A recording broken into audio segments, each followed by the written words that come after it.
"Oh, do not send me away, dear Papa," exclaimed Alice Laselles as she threw her arms around her papa's neck. "Don't you send me away. Oh, let me stay with you." And she sobbed bitterly. Dear Alice. They are the words of a future queen, published for the first time 185 years after they were first imagined. Princess Victoria's original storybook was actually an exercise book. Inside, she describes the adventures of Alice, a young girl sent to boarding school when her father remarries.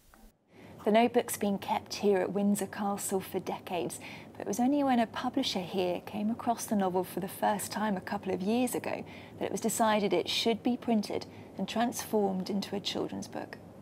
As Queen, she'd become a best-selling author, but her story about Alice is her earliest known work, and some say Victoria, the author, aged 10, showed real talent.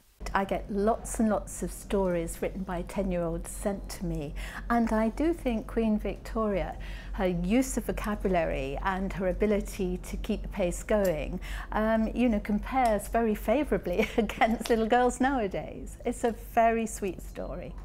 It kept Princess Victoria amused in the 19th century, but what about children in this century? I think of this book that it can be very dramatic in some parts. It just gives you a very vivid image of what it would look like in the olden times. I think it's a really adventurous book because the moment you start reading it, you just get lost in it and you just want to find out what happens. So do you think it'll sell lots of copies? Yeah.